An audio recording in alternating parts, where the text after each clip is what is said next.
সরকারের উচিত হবে এগুলোকে বাদ দিয়ে একটা শান্তিপূর্ণ ও অংশগ্রহণমূলক একটা নির্বাচনের দিকে, নির্বাচনের পরিবেশ তৈরির জন্য উদ্যোগ নেওয়া। এটা মীনাক্ষী গাঙ্গুলি বলছে। তো মীনাক্ষী গাঙ্গুলিকে আমার ভাই হয় নাকি ভাই? সে বলছে এটা তো ওপেন ভাই। মীনাক্ষী গাঙ্গুলি আপনার ভাই হইতে পারে, তাহলে এটা তো ওপেন রে ভাই। হাসিনা তারা আপনার ভাই ব্রাদার হইতে পারে। আপনি এগুলাও বলছেন যে মানবাধিকার সংস্থাগুলো বলেছেন যে এই নির্বাচন অংশগ্রহণ গুলো বলি নাই, মানবাধিকার সংস্থা বলছে। আচ্ছা ঠিক আছে, মানবাধিকার সংস্থার কথা বলছেন যে এই নির্বাচন অংশগ্রহণমূলক হবে কিনা আওয়ামী লীগ ছাড়া, এটা বলছেন কিনা আপনি? হ্যাঁ, আমি কি বলছি আমার খেয়াল নাই। আমি যেটা বলছিলাম আপনি বলছেন যে ডক্টর ইউনূস আমাদের ইমেজকে কোথায় নিয়ে যাচ্ছে হাসিনা সরকারের সাথে, মানে আপনি ইউনূস সরকারকে সমর্থক বলছেন। না না, উনার এই আমলটাকে আপনি তার সাথে সমর্থক এবং তার সাথে একই বলছেন। এটা ওরা বলছে, এই যে দেখছেন পয়েন্ট এটাই যে উনার কোনো কথা না, উনার কথা হচ্ছে বিভিন্ন মানবাধিকার সংস্থার কথা, বিভিন্ন লোকের কথা। এটা সে 40 মিনিট ধরে এই কথাগুলো অন্যের কথাগুলো ডেফিনেটলি আপনি ডে 1 থেকে অভ্যুত্থানের পরে আপনি দেখেন তার যে, তারপর নাহিদ ইসলাম বললেন, তারপর সার্জিস আলম বললেন, তারা যে প্রসঙ্গে বলেছেন, আসিফ নজরুল সাহেব এই কথাটা বলার মাধ্যমে তাদের সমস্ত অভিযোগগুলিকে উনি কিন্তু অস্বীকার করলেন। উনি সকলের দায়িত্ব কিভাবে নিলেন এটা আমি বুঝতে পারছি না। এবং উনি কি সকলের ব্যাপারে গ্যারান্টি দিতে পারবেন? আমার মনে হয় উনি একটু মানে এটা অতি সরলীকৃত একটা মন্তব্য করেছেন, যেটা নাকি ওনার মতো লোকের কাছ থেকে আমি আশাই করি নাই। ওনার কথা আমি আপনি কি ভাই তাহলে মনে করছেন যে আসলে উপদেষ্টাদের এমন কিছু কর্মকাণ্ড আছে যার জন্য তাদেরকে ভবিষ্যতে সমস্যায় পড়তে হতে পারে? দেখেন উনি কি করে বুঝলেন যে সবাই খুব সৎ আছেন? উনি কি করে, উনি ওনারটা বুঝতে পারেন, উনি আর কাউটা বুঝতে পারেন না। আপনি আমারটা জানেন না তো, আপনি আমার দায়িত্ব কি করে নেন? তো এগুলি তো হলো গিয়ে মানে অতি সরলীকৃত একটা মানে মন্তব্য নিয়ে করে পড়ছেন। পরিবর্তন কি আমরা দেখি নাই এই লোকগুলির মধ্যে? এই লোকগুলি কর্মকাণ্ড শুনেন, সেফ এক্সিট কি আপনি টাকা মারলেন, এটি আপনার অপরাধ তা কিন্তু না। ওই যে পরের যে কথাটা উনি বললেন, ওই কথাটা বলি যে পুরো জাতির জন্য একটা সেফ এক্সিট দরকার। ওকে ফাইন, এই পুরো জাতির জন্য সেফ এক্সিটের তৈরি করার দায়িত্বটা কাকে দেওয়া হয়েছিল? ওনাদেরকে দেওয়া হয়েছিল। ওনারা গত 1 বছরে কি করছেন? এই প্রশ্ন তো উঠবে, গত 1 বছরে যে ভরসা করে আপনাদেরকে আমরা দায়িত্ব দিয়েছিলাম, সেই দায়িত্বের কতটুকু আপনারা পালন করতে পেরেছেন? কতটুকু বলেন? যদি না পারেন আপনাদেরকে তো আমরা প্রশ্নের মুখে আনবো, এবং সেই প্রশ্ন থেকে আপনি কীভাবে বাঁচবেন এটাকে একবার চিন্তা করছেন? জাতির সেফ এক্সিট এই মুহূর্তে নির্ভর করছে এই উপদেষ্টাদের উপর, কারণ এই উপদেষ্টাদের আমরা ক্ষমতায় বসিয়েছি জাতিকে একটা সেফ এক্সিট দেখানোর জন্য। পারছে তারা? আপনার কাছে কি মনে হয় ভাইয়া যে এই যে প্রশ্নের সম্মুখীন তাদের হতে পারে, তারা যখন এই সরকার যখন আসলে ক্ষমতা ছাড়বে তখন উপদেষ্টারা কি জাতির এই প্রশ্নগুলোর উত্তর দিতে বাধ্য থাকবে, এমন পরিস্থিতি কি তৈরি হবে? কেন বাধ্য থাকবে না? ওনারা শপথ করে দায়িত্ব নেন নাই? এটা কি ছেলে খেলা করতে? এটা কি যে আপনি ছোটবেলায় পোলাপান যে খেলাধুলা করতো না, এটা কেউ খেলাধুলা করতে পারছে? এটা খেলাধুলার জায়গা নয় ভাই। আপনি একা একা খেলেন, সমস্যা নাই, আপনার বউর সঙ্গে, আপনার ফ্যামিলির সঙ্গে, আপনার বাচ্চার সঙ্গে সারাদিন খেলাধুলা করেন, আমার কোনো আপত্তি নাই। কিন্তু জাতি নিয়ে খেলার অধিকারটা আপনাকে কেউ দেওয়া হয় নাই। আপনার একটা ভুল পদক্ষেপ পুরো জাতিকে একটা গাড্ডায় মানে ফেলে দিতে পারে, এবং সেই ক্ষেত্রে আপনারা করছেন একের পর এক। আপনি করছেন, আপনার উপদেষ্টা মণ্ডলীর হাতে করে বলে দেওয়া যায় কে কে করছেন না, সবাই জানে। এটা কে না জানে? এই জন্য ওনাদের জবাব দিতে মুখোমুখি হতে হবে না? সবাই জানে, কিন্তু সহজ কেউ নামগুলো আসলে প্রকাশ করছে না, অপেক্ষা করছে। এইটা আবার আরেকটা কথা বলি আপনাকে, এখানে আবার আমার একটা বক্তব্য আছে।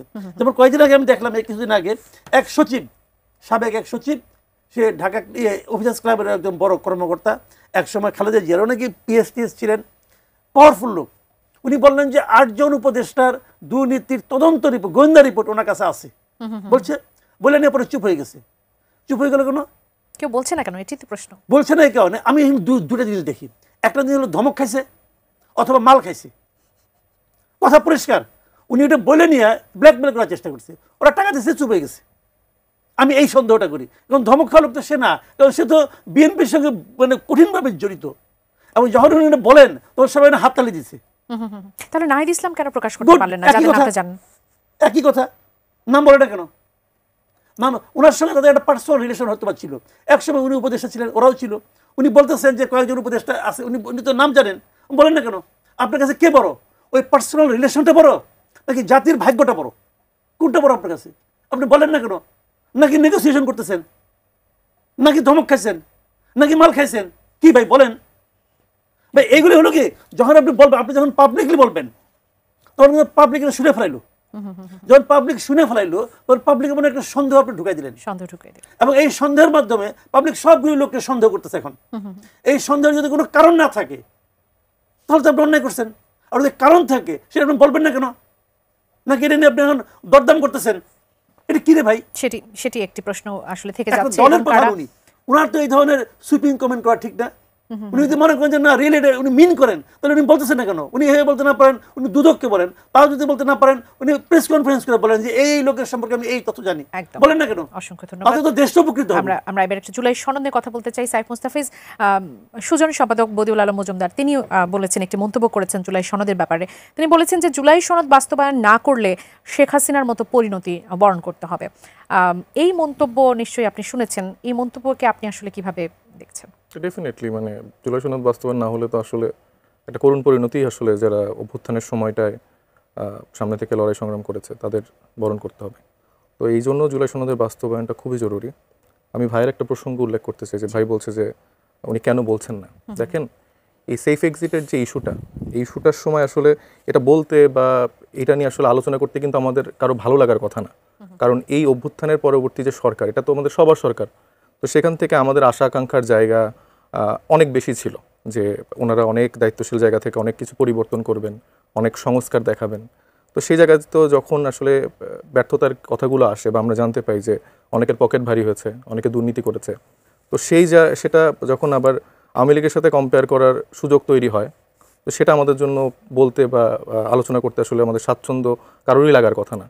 মাসুদ ভাইদের শুধু কি অভিমানটা প্রকাশ করা হয়েছে এরকম, কিন্তু না অভিমানের জায়গাটা না, মানে আমি মনে করি যে অবশ্যই নামগুলো প্রকাশ করা উচিত, কিন্তু আমি বলছি যে মানে স্ট্রেট ফরওয়ার্ড যে প্রকাশ করার কথা, আমি তো এটা বললাম যে ডে ওয়ান থেকে তরুণদের যে দায়িত্বশীল ভূমিকাটা, মানে এখানে তো আরো অনেক রকম সিচুয়েশন ক্রিয়েট করার সুযোগ ছিল, কিন্তু আমরা কিন্তু স্টেপ বাই স্টেপ আমরা চেষ্টা করেছি যারা সিনিয়র রাজনীতিবিদরা যারা আছেন, যারা ওনাদের মতো যারা আছেন, স্টেক হোল্ডার আছেন, সবাইকে নিয়ে আসলে বাংলাদেশটাকে কিভাবে বিনির্মাণ করা যায় তারা আমাদেরকে গাইড করবেন, আমরা কোনো ভুল করলে শুধরাবো। কিন্তু এখানে যেরকম একে অপরের উপরে দোষাদোষী এবং মানে একরকম দুর্নীতি, এগুলোর যে একরকম মহোৎসব শুরু হলো, সেটারকে আসলে আমরা এখন যেভাবে আসলে দেখতে হচ্ছে, এটা আমাদের আসলে কারো এক্সপেকটেশন ছিল না। যদিও এখনও কিছুটা সময় আছে আমার মনে হয় যে এই সিচুয়েশন থেকে বের হয়ে আসার, কিন্তু যেটা বললাম যে মাসুদ কামাল ভাইয়ের আসলে এগুলো বলতে খুব আনন্দ পায়, এখন আনন্দ পায় এই জন্যই যে তারা তো আসলে চেয়েই ছিল যে আসলে এই ব্যাপারগুলোই ঘটুক, মানে এটা কিন্তু তার বলার মধ্যে একটা খুশি আছে, আনন্দ আছে। কারণ হচ্ছে যে তারা বিভিন্নভাবে আমি দেখছি যে উনি ডে ওয়ান থেকেই এই সরকারের সব থেকে বড় সমালোচক, ফাইন, কোনো সমস্যা নেই, আমি ভুল করলে উনি আমার সমালোচনা করবেই, কিন্তু উনি এমনভাবেই বসেছেন যে মানে পানের থেকে চুন খসলেও সে এটা নিয়ে সমালোচনা করছেন এবং নানাভাবে শেখ হাসিনার বৈধতা তিনি উৎপাদন করছেন। 17 বছর ধরে হাসিনার শাসন আমল কিভাবে বৈধ ছিল এবং কিভাবে তারা সিস্টেমেটিক পদ্ধতিতে আইনের মধ্যে থেকে সব কার্যক্রম চালনা করেছেন এবং তার আসলে এরকম কোনো ভুল নেই, সেটা তিনি যেভাবে ওয়ারেন্টটা উৎপাদন করেন এবং এখন এই সরকারের যে কি ভুল এবং তার সাথে একটা পার্থক্য তৈরি করে দিয়ে তার এই আনন্দটা হচ্ছে। আমি আরেকটু বলে দিই, তিনি বিভিন্ন সময়ে আমরা দেখতে পাচ্ছি যে বলার চেষ্টা করছে যে আওয়ামী লীগকে কিভাবে প্রাসঙ্গিক করা যায় নির্বাচনে। কেন করছেন ভাইয়া আওয়ামী লীগকে প্রাসঙ্গিক করার কেন চেষ্টা করছেন আর আনন্দ পাচ্ছেন কেন এই বিষয়গুলো নিয়ে আসলে এইভাবে কথা বলার সময়? না এটা তো ওনার মনে হচ্ছে, হ্যাঁ ওনার প্রশ্ন উত্তরই দিতে চাইবেন কিনা এটা তো ওনার মনে হচ্ছে, মানে আমি পাচ্ছি কিনা এটা তো আমি মনে করি না। শুনেন আমি বলি, এই পুরো এনসিপিতে যত লোক আছে, আমি আঙুল দিয়ে বলে দিলাম, এই এনসিপিতে যত লোক আছে এই সবাই নেতার থেকে শুরু করে কর্মী পর্যন্ত গত 15 বছরে লেখায় কথায় বলায় হাসিনার বিরুদ্ধে যা বলছে সব যোগ করলে আমি যা বলছি তার অর্ধেক হবে না। ঠিক আছে, কথা আমি এটা চ্যালেঞ্জ দিলাম, আপনি আসেন। ঠিক আছে আমি একটু বলতে আমার তার অর্ধেক হবে না। মাসুদ কামাল আমি কি ভাই তখন লিখছি নাই? আচ্ছা আমি বলি নাই, আপনি যেটা বলতেছেন যে হাসিনাকে প্রাসঙ্গিক করার মাধ্যমে, আমি এ পর্যন্ত আমি আপনাকে চ্যালেঞ্জ দিয়ে বলতেছি, গত 5 আগস্টের পর থেকে হাসিনার পক্ষে আমি একটা শব্দ উচ্চারণ করছি, একটা শব্দ। আপনি গতকালকেই আপনার নিজের যে ইউটিউব চ্যানেল সেখানে আপনি বলেছেন মানবাধিকার সংস্থার উল্লেখ করে আপনি প্রসঙ্গ উল্লেখ করেছেন যে একটি নির্বাচন হতে যাচ্ছে, সেখানে আওয়ামী লীগ থাকবে কিনা এটা শিওর না, আওয়ামী লীগ ছাড়া আসলে এটা আসলে অংশগ্রহণমূলক নির্বাচন হবে কিনা সেটা আসলে সংশয়ের জায়গা আছে। এবং আপনি আরো আপনি আওয়ামী লীগের কথা বলেছেন, তো কি হইছে? আপনি তাহলে আওয়ামী লীগকে কি আপনি বৈধ করছেন? আমি কি বলছি শুনেন, কথাটা খেয়াল করেন আমি কি বলছি। এবং আপনি বলেছেন যে ইউনূস সরকার ঠিক হাসিনা সরকারের মতোই কার্যক্রম অবশ্যই করতেছে। তার মানে আপনি বলতে যাচ্ছেন যে আওয়ামী সরকার হাসিনার মতোই করতেছে। আওয়ামী লীগ যে রাজনৈতিক দল হিসেবে একটা মানে সন্ত্রাসী সংগঠন, এটাকে আপনি বৈধতা দিতে যাচ্ছেন না।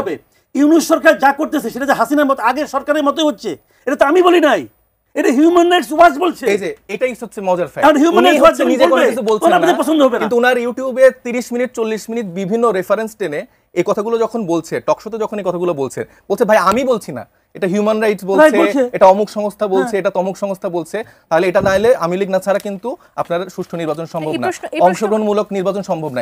এবং উনি যে বললেন যে উনি 17 বছরে এই তরুণদের থেকে অনেক বেশি আকারে লিখেছে, হিসাব করে দিতে পারেন, তাহলে আমার কথা হচ্ছে যে সাগর রুনির ঘটনা আপনারা জানেন, এরকম এই 17 বছরে আমি 2020 থেকে 23 সালে 270 জনের উপরে সাংবাদিকদেরকে হামলা করা হয়েছে, গ্রেফতার করা হয়েছে, গুম করা হয়েছে, খুন করা হয়েছে, আর 17 বছর হিসাবটা আরো বেশি। তাহলে মাসুদ কামালরা যদি এত বেশি মানে সরকারের সমালোচনা করে, সরকারকে আটকে ধরে, তাদেরকে কেন সরকার এত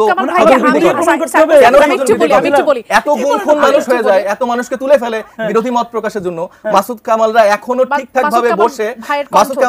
ভাবে বসে এখন আওয়ামী লীগের বৈধতা উৎপাদন করতে পারে। আপনার মনে রাখতে হবে, আওয়ামী লীগ সরকার শুধুমাত্র আওয়ামী লীগের জন্যই এতদিন মানে শাসন করতে পারেনি। তাদের যেরকম সেনাবাহিনীতে নিজেদের লোক ছিল, সাংবাদিকের মধ্যে নিজেদের লোক ছিল, প্রত্যেকটা প্রতিষ্ঠানে তারা এরকম মানুষকে, মাসুদ কামাল ভাইদের মতো মানুষকে বসিয়ে রেখেছিল, যার জন্য তারা এখন এই সময়টাতে থেকেও অপ্রাসঙ্গিক থাকেও মাসুদ কামালরা তারা তাদেরকে কখনো তার কণ্ঠ কেউ রোধ করতে পারেনি। আওয়ামী শাসন আমলে মাসুদ কামাল ভাই তার এই কণ্ঠ বজায় রেখেছে, আমরা যতটুকু জানি। আমি একজন দর্শক আছে, একটু প্রশ্ন করতে চাই, তার প্রশ্নটা একটু নিয়ে আসতে চাই। দর্শক স্বাগত জানাই, কে বলছেন, কোথা থেকে বলছেন, আপনার প্রশ্নটি করবেন। আসসালামু আলাইকুম। ওয়ালাইকুম সালাম। আমি পিন্টু দুয়ারি পটুয়াখালী থেকে বলছি। বলবেন, আপনার প্রশ্নটি করবেন। আমার প্রশ্নটা হচ্ছে, নেপালের অন্তর্বর্তীকালীন সরকারের প্রধান সুশীলা কার্কি তিনি বলেছেন যে আমি কোনো আইন কানুনের উপরে হাত দেবো না, ঠিক আছে, আমি একটা নির্বাচন দিয়ে চলে যাবো মার্চ এপ্রিলে। কিন্তু তার বিপরীতে আমাদের দেশের অন্তর্বর্তীকালীন সরকার এই এতগুলো সংস্কার কমিটি করেছে, ঠিক আছে, তো এই সংস্কার আদৌ সম্ভব কিনা, এটা হচ্ছে আমার প্রথম প্রশ্ন। আপনার প্রশ্নটি পেয়েছি। আমি একটু মাসুদ কামাল ভাই আপনার কাছ থেকে এটা নিতে চাবো। এই প্রশ্নটি আসলে আমারও ছিল যে সংস্কারের বিষয়টি আসলে কোথায় গিয়ে দাঁড়াবে, এটা আমি সাইফ মুস্তাফিজ আপনার কাছ থেকে একটু শুনবো। তিনি প্রশ্ন করছেন, প্রশ্নটি নিশ্চয়ই শুনেছেন যে নেপালের প্রধানমন্ত্রী এসে তিনি 3 মাসের মধ্যে তিনি ডিক্লেয়ার করলেন যে তিনি আসলে আইন কানুনের কোনো কিছু সংস্কারে হাত দেবেন না, এটি তার এখতিয়ারে নেই, তিনি নির্বাচনের কথা বলেছেন। তাহলে সেক্ষেত্রে উল্টো দেখা যাচ্ছে যে আমাদের দেশের সংস্কারটা আসলে ঝুলে গেছে, এখন পর্যন্ত সংস্কার নিয়ে আমরা জানি না যে আসলে কি সংস্কারটা আসলে হতে যাচ্ছে বা কি। আপনি এটিকে কিভাবে দেখছেন? এরা সংস্কার করতে যাচ্ছে, এই সংস্কারটা এখন ঝুলে গেছে এই কারণে যে এই সংস্কারের শুরুটাই ঠিক ছিল না, এবং শুরুর থেকে আমি বলছিলাম কেন ঠিক ছিল না, এবং শুরুর থেকে বললেই তো খারাপ হয়ে গেলাম। ভাই আমি শুরুর থেকে বলতেছি এটা ঠিক হবে না। দেখেন এখন কি হয়েছে, আমি একটা এক্সাম্পল তো বলেছিলাম, আপনি দেখেন এখন কি হচ্ছে, এটা কীভাবে বাস্তবায়ন করবে এটা নিয়ে আলোচনা হচ্ছে। প্রথমে আবদার উঠলো যে এটাকে সংবিধানের উপরে জায়গা দিতে হবে, তারপরে আরেকটা আবদার আসলো যে এটা নিয়ে কোনো আদালতে যাওয়া যাবে না। আমি তো একটা কথা সবসময় বলি যে nothing can go unchallenged, nothing, nothing মানে নাথিং, কোনো কিছুকে আপনি আনচ্যালেঞ্জ ছাড়তে পারবেন না। আদালতে উঠানো যাবে না কেন? আদালতে সব কিছু উঠানো যাবে। আজকে থেকে 10 বছর 5 বছর পরে শেখ হাসিনা তো বলছিল এই সংবিধান চেঞ্জ করা যাবে না, সংবিধান চেঞ্জ হচ্ছে না, তার কথা অনুযায়ী হবে নাকি? তার কথা অনুযায়ী কোনো একটা ব্যক্তি বা কোনো গোষ্ঠীর কথা অনুযায়ী হবে না, জনগণের কথা অনুযায়ী হবে। জনগণের কথা আপনি বুঝবেন কিভাবে?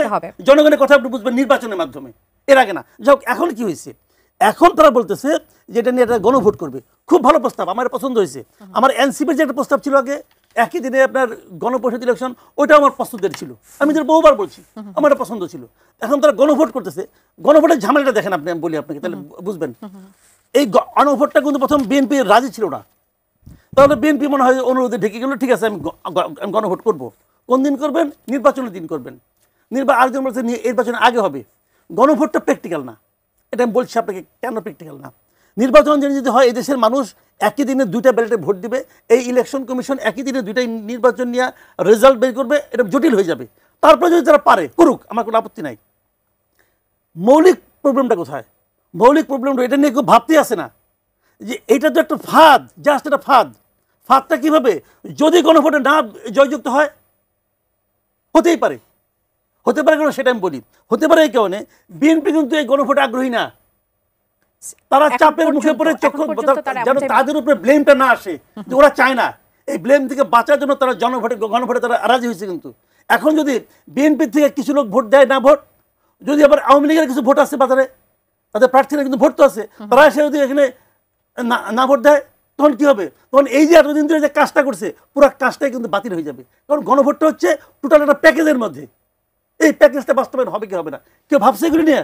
আমি যদি বলি আওয়ামী ন্যারেটিভ নিয়ে আসছি। জনাব সাইফ মুস্তাফিজ, আপনার একজন দর্শক প্রশ্ন করছিলেন, তার ব্যাপারে আপনি আসলে মন্তব্য করতে চাইবেন কিনা? আমাদের দেশের সংস্কার, যেটাই সরকারের মূল এজেন্ডা ছিল, সেটি এখন আসলে কোথায় দাঁড়িয়ে, সেটি নিয়ে তিনি জানতে চেয়েছেন। সেটি নিয়ে একটু ছোট করে জানি, এরপর আমি মূল প্রশ্নে আসছি। সেটির তো আসলে ওরকম রূপরেখা আমরা এখনো দেখতে পাচ্ছি না। আমরা চাই যে জুলাই সনদটা সম্ভবত আরো 2 দিন পেছানো হয়েছে স্বাক্ষরের দিন, তো সংস্কারের জুলাই সনদের রূপরেখাটা তারা আসলে এমনভাবেই দিক যেন সর্বজন গৃহীত জায়গাটা থাকে এবং আসলেই বাস্তবিক অর্থে সংস্কারটা যেন। আমি প্রতীক নিয়ে একটু জানতে চাই আপনাদের কাছে। বিএনপি মহাসচিব মির্জা ফখরুল ইসলাম আলমগীর তিনি অভিযোগ করেছেন যে আপনারা এই প্রতীক নিয়ে হুমকি ধামকি দিচ্ছেন নানা ধরনের। তিনি জানতে চেয়েছেন যে নিজেদের প্রতীক না পাওয়ার কষ্টে কেন অন্যের প্রতীক নিয়ে টানাটানি করছেন, কারণ আপনারা ধানের শীষের কথা বলেছেন যে যদি শাপলা না পান তাহলে ধানের শীষও থাকবে না। শাপলার প্রতীকই আপনাদের লাগবে না, যদি পান সেক্ষেত্রে আসলে কি হবে? আচ্ছা দেখুন, এখানে ধানের শীষ বা বিএনপির প্রতি আলাদা কোনো মানে ক্ষোভের জায়গা আমাদের নেই। মূলত মানে নির্বাচন কমিশনের যে দ্বিচারিতা, মানে সেই জায়গাটা বোঝানোর জন্য এই প্রসঙ্গটা উল্লেখ করা হয়েছে বারবার তারা বলে যে জাতীয় প্রতীক এইটা ওইটা এইখানে আছে ওইখানে আছে, তো সেই প্রসঙ্গটা উল্লেখ করতে আসলে অন্য মার্কাগুলোর প্রাসঙ্গিকতা তুলে ধরা, যে এই যে তারা মার্কা, ইগল মার্কা, ধানের শীষ মার্কা, তার মানে তো এই না যে ইগল মার্কা যারা নির্বাচন করবেন তাদের বিরুদ্ধে বা বিপক্ষে কথা বলছি। তো তারা যখন এরকম একটা খোঁড়া যুক্তি দেওয়ার চেষ্টা করে যেখানে কোনো আইনগত কোনো ভিত্তি নেই, সেক্ষেত্রে আসলে ওই কথাটি উল্লেখ করা। আক্ষেপটা হচ্ছে আপনাদের ইসির প্রতি, ইসির উপরে, কোনো রাজনৈতিক দলের উপরে না। আর না পেলে, যদি না পান, আপনারা বলছেন যে না পেলে নির্বাচনে অংশ নেবেন, এমন কি বিষয়টা না?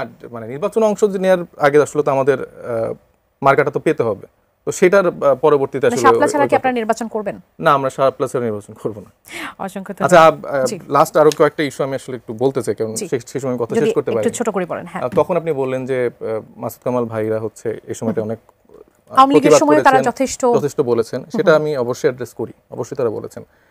কিন্তু মানে তার যে প্রেক্ষাপটটা আমি বলছি, যে উনি যে বললেন একটু আগে যে বললেই আমি আওয়ামী লীগের দোসর বা এটা ট্যাগ দিয়ে দেওয়া হচ্ছে, এটা কিন্তু না। আমি যেটা বলার চেষ্টা করছি যে উনি অবশ্যই সর্বোচ্চ সমালোচনা আমাদেরকে করুক। আমি আমাদের ক্ষেত্রে আশা করব কিছু তিনি আমাদেরকে কিছুটা সাজেশনও দিবেন যে এটা করো ওইটা করো, মানে আমরা তার থেকে এটা এক্সপেক্ট করি। কিন্তু আমার কথা হচ্ছে, আমার সমস্যার জায়গাটা একটা জায়গায়, যে উনি নানাভাবে আওয়ামী লীগের বৈধতা উৎপাদন করছেন ডে ওয়ান থেকে। তার একটি ইউটিউব চ্যানেল আছে, সেখানে আপনি দেখেন কিভাবে খুব টেকনিক্যালি, মানে এরকম না উনি ডিরেক্ট বলবে না যে আওয়ামী লীগকে আমার চাই, অনেকভাবে যে অমুক প্রতিষ্ঠান তমুক প্রতিষ্ঠান বলছে, তাহলে তো হবে না, আন্তর্জাতিক সংস্থাগুলো তাহলে মানবে না। তো এইভাবে আসলে তিনি বৈধতা উৎপাদন করছেন। আবার দেখেন সেফ এক্সিটের কথা যেহেতু উনি আসলো, তখন উনি আরেকটা টকশোতে আমি দেখলাম বললো যে যদি কেউ হয়, আবার তার চ্যানেলও আমি দেখলাম যে বলছেন যে এটা আসিফ মাহমুদ হবেন।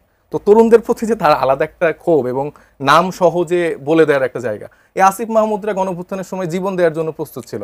তারা হচ্ছে যে চানখার পোলে তাদের সামনে মানুষ মারা গেছে, সেও নিহত হতে পারতো। আসিফ মাহমুদরা সেফ এক্সিট না, আসিফ মাহমুদরা আন্তর্জাতিক ট্রাইব্যুনালে যে যার বৈধতা তিনি উৎপাদন করতে যাচ্ছেন তার বিরুদ্ধে হচ্ছে যে আসিফ মাহমুদরা যে সাক্ষী দিয়ে আসে, নিঃসন্দেহে। তো এই তরুণদেরকে এই ছোট করা, বিভিন্নভাবে দুর্নীতির সাথে বিভিন্ন নৈরাজ্যের সাথে ট্যাগিং করা, সেটা করা থেকে তারা যদি একটু বের হয়ে এসে সঠিক সমালোচনাটা যদি করে, এই অমুক হাজার কোটি টাকার, মানে আমি অবাক হয়েছে যে আমাদের এত হাজার কোটি টাকার আসলে জায়গা, আমাদের অফিস ভাড়া, সাংগঠনিক চলাচল, এগুলোতে অনেক সমস্যা হচ্ছে। আমি একটু শেষ করি, এই জায়গাগুলো সমস্যা হয়ে যাচ্ছে। তো এইভাবে ট্যাগিং করছেন, যেগুলো সলিড ইনফরমেশন, যেরকম সার্জিস আলমের নামে একটা কথা ছিল যে উনি এরকম শোডাউন দিলেন, এটা সবাই আমরা সমালোচনা করেছি। দলীয় ফোরাম থেকে আমরা কেউই এই নতুন রাজনৈতিক বন্দোবস্ত জায়গাটা চাই না। কিন্তু মাসুদ কামাল ভাইরা 17 বছর ধরে আওয়ামী লীগের বৈধতা উৎপাদনের জায়গাটা, মানে উনি বলছেন যে করেনি, তারা বিভিন্ন সমালোচনা করেছেন। এই সমালোচনাটা করেই এরকম কিছু মানুষকে তারা প্রতিষ্ঠিত করেছেন সমাজে। হ্যাঁ, সেই প্রথম থেকে এরকম কিছু মানুষ আছেন, আপনি দেখবেন। সেটা নিয়ে কি প্রশ্ন করা যাবে? কি আসিফ মাহমুদরা যদি বিতর্কিত কিছু করেন, সেটা নিয়ে প্রশ্ন করা যাবে, আপনি সমালোচনা করা যাবে, 100বার করা যাবে। কিন্তু আমার কথা হচ্ছে যে আপনারা হচ্ছে এটা করতে পারবেন না যে আপনি এই 1.5 বছর ধরে বিভিন্নভাবে নানা কায়দায় আওয়ামী লীগের বৈধতা উৎপাদন করবেন আওয়ামী লীগের এজেন্ট হিসেবে, সেটাতে আমাদের আসলে সমস্যা। ভাই আপনি বলবেন, আমি প্রশ্ন করছি। আমি আওয়ামী লীগের এজেন্ট যে কথা বললেন, সর্বশেষ যে বাক্যটা, আমি এখানে বসে ওপেন চ্যালেঞ্জ করে দিচ্ছি যে আমি আওয়ামী লীগের কাছ থেকে 1 টাকার সুবিধা পাইছি, 1 টাকা যদি কেউ প্রমাণ করতে পারে। আমি সাংবাদিকতা করি আজকে 36 বছরে ভাই, এই 36 বছরে আওয়ামী লীগের কোনো একজন সদস্য বাদ দেন, আওয়ামী লীগ পার্টি করে তাও বাদ দেন, আওয়ামী লীগের এমপি মন্ত্রী বাদ দেন, আওয়ামী লীগের ব্যবসায়ী, একটা লোককে কেউ যদি বলতে পারে যে মাসুদ কামাল আমার কাছ থেকে 5 টাকা নিছে, ভাই আমি একটু যতটুকু বুঝতে পারছি, গত 17 বছরের কথা উনি বলেন নাই, উনি বলছেন গত 1.5 বছরে আপনি আওয়ামী লীগকে ফ্যাসিলিটেট করা যাচ্ছে, গত 1.5 বছর অর্থনৈতিক ভবিষ্যৎ সুবিধার জন্য। আমি যদি সরকারের সমালোচনা করি, সরকারের একটা কাজের, আমি টু দা পয়েন্টে কথা বলি ভাই, আমার কাছে লজিক ছাড়া কিচ্ছু নাই। No emotion. আমার সঙ্গে আলাপ করতে হলে লজিক নিয়ে আলাপ করবেন, যুক্তি দিয়ে কথা বলবেন, তথ্যের উপর ডিপেন্ড করে কথা বলবেন। আমার যে সমস্ত লজিক এগুলি পারলে খণ্ডন করেন, যখন খণ্ডন করতে না পারেন তখন বলেন ফ্যাসিস্টকে ফ্যাসিলিটেট করতেছি, তখন বলেন ফ্যাসিস্টে দালাল হয়ে গেছি। ভাই এগুলি করে তো কোনো লাভ নাই। তাহলে ভাই লাস্ট ভিডিওতে বললেন মানবাধিকার সংস্থাগুলোর মাধ্যমে আওয়ামী লীগের বৈধতা উৎপাদন করার যে ব্যাপার, কোথায় বৈধতা উৎপাদন এই বিষয়টা আপনি একটু বলেন। কোথায় বৈধতা বাই করেন, দেখেন বাই করেন। আপনি কি বলছেন লাস্টের 1 মিনিটটা আপনি নিজে বলেন। আমি বলি, আমি কি বলি সেটা বলি, আমি কি বলছি মুখস্থ করে রাখি নাই, ওটা এখানে আছে দেখেন, আবার দেখেন, দর্শক যারা আছে তারাও দেখেন, দেখে তো আলাপ করেন। আমার বক্তব্যের কথা সেটা আমি বলি। আমি বলছি যে ওখানে হিউম্যান রাইটস ওয়াচ তারা কি বলছে, তারা বলছে, তারা যেভাবে কথাটাকে শেষ করছে, তারা বলছে যে এরা এই একটা আইনের মাধ্যমে দেশের মধ্যে বিভিন্ন রকম দমন পীড়ন চালাচ্ছে, বরং